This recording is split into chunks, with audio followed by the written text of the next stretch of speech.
جب مومن اچھے کام کی نیت کرتا ہے، ابھی اس نے وہ کام کیا نہیں، نامہ اعمال میں ایک نیکی درج ہو جاتی ہے، اور جب وہ کرتا ہے، کرتا ایک ہے، لکھی 10 جاتی ہیں۔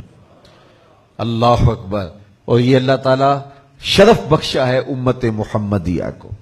علی صاحب الصلوات۔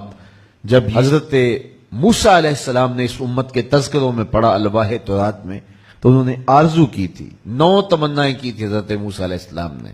ابن عساکر نے اپنی سند کے ساتھ اس حدیث کو ذکر کیا ہے، ان میں سے ایک آرزو یہ بھی تھی کہ اے اللہ، ایک ایسی امت ہے اگر وہ نیکی کی نیت کرے گی تو نیکی لکھ لی جائے گی، اور اگر وہ کرے گی ایک، لکھی 10 جائیں گی۔ فجعلھا امتی، وہ امت میری امت بنا دے۔ قالت تلک امت احمد صلی اللہ علیہ وسلم، کہا یہ میرے پیارے احمد کی امت ہے۔ ایک نیکی کریں گے، ثواب 10 کی صورت میں لکھا جائے گا۔ حضرت رابعہ بصری سلام اللہ علیہا تشریف فرما تھی کہ خادمہ نے خبر دی کہ کوئی 5-4 مہمان آئے ہیں، فرمایا ان کو بٹھاؤ اور ان کو کھانا کھلاؤ۔ تو خادمہ نے عرض کی کہ باورچی خانے میں تو صرف 1 روٹی پڑی ہے اور مہمان 5-6 ہیں۔ آپ نے فرمایا اچھا اس روٹی کو جا کے باہر خیرات کراؤ۔ خادمہ گئی اور خیرات کرائی۔ حضرت رابعہ بصریہ کا حکم تھا، ورنہ عقل تو یہی کہتی ہے کہ ایک اور ہے، باقی اور حاصل کی جائیں اور مہمانوں کی خاطر مدارت کی جائے۔ تو وہ 1 روٹی بھی خیرات کرائی۔ تھوڑی دیر کے بعد دروازے پہ دستک ہوئی، پوچھا من علی الباب، دروازے پہ کون ہے؟ کہا میں غلام ہوں اور ہمارے آقا نے آپ کی طرف کھانا بھیجا ہے۔ خادمہ نے کھانا وصول کیا، حضرت رابعہ کو کہا کہ یہ کسی نے کھانا بھیجا ہے۔ آپ نے فرمایا دیکھو، کپڑا اٹھایا، دیکھا تو 5 روٹیاں تھیں۔ کہا کہ وہ کسی اور کے گھر بھیجا ہوگا اس کے آقا نے، وہ غلطی سے ہمارے گھر آ گیا، جاؤ اسے جلدی واپس دے جاؤ، یہ کھانا ہمارا نہیں ہے۔ تو کھانا واپس کر دیا گیا۔ پھر دروازے پہ دستک ہوئی، من دق الباب، دروازہ کس نے کھٹکھٹایا ہے؟ کہا کہ میں فلاں آقا کا غلام ہوں، میرے آقا نے آپ کے لیے کھانا بھیجا ہے۔ خادمہ نے وصول کیا، حضرت رابعہ نے کپڑا اٹھایا، گنا تو 7 روٹیاں تھیں۔ کہا اس کے آقا نے کسی اور گھر بھیجا ہوگا، یہ بھی غلطی سے ہمارے گھر آ گیا، جاؤ کھانا واپس کر دو۔ کھانا واپس کر دیا گیا۔ پھر دروازے پہ دستک ہوئی، پوچھا کون؟ کہا فلاں کا فرستادہ غلام، اور میرے آقا نے آپ کے لیے کھانا بھیجا ہے، اور کہا حضرت رابعہ کو دے کے آنا۔ خادمہ نے وصول کر لیا، حضرت رابعہ نے کپڑا اٹھایا، گنا تو 10 روٹیاں تھیں۔ ہاں یہ کھانا ہمارا ہے، یہ مہمانوں کو کھلا دو۔ تو خادمہ نے عرض کی حضرت پہلے 2 بھی یہی کہہ رہے تھے آپ کا کھانا ہے۔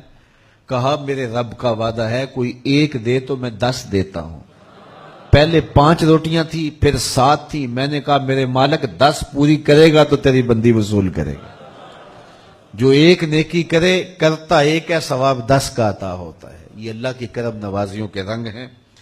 تو کہا اعمال کا دار و مدار نیت پر ہے، ہم اپنی نیتوں کے حسن کا اہتمام کریں، جو تھوڑا بھی عمل کریں لیکن نیت کی خوبصورتی ہو تو پھر وہ عمل ہوگا۔ اللہ طیب ہے، طیب کو پسند کرتا ہے، اور صرف اسی عمل کو پسند کرتا ہے جو اس کی رضا کے لیے کیا جائے۔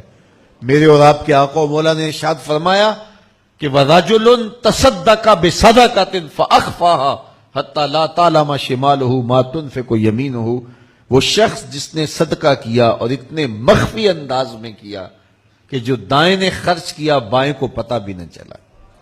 قیامت کے دن جب کوئی سایہ نہیں ہوگا، اللہ اس شخص کو اپنے عرش کا ٹھنڈا سایہ عطا فرمائے گا۔ ماہ سیام میں عید کے موقع پہ آپ کام کریں، غرباء کی مدد کریں، لیکن اگر آپ خلوص نیت کے ساتھ نہیں کر سکتے تو کسی کی غربت کا مذاق بھی نہ اڑائیں، اس طرح کسی کی تذلیل نہ کریں۔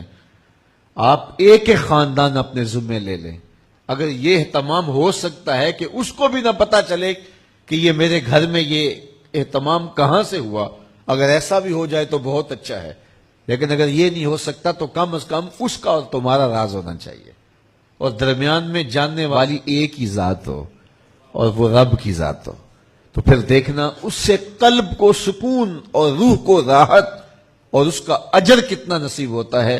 لیکن آج ہمارے عمل ریاکاری سے ملوث ہو گئے ہیں۔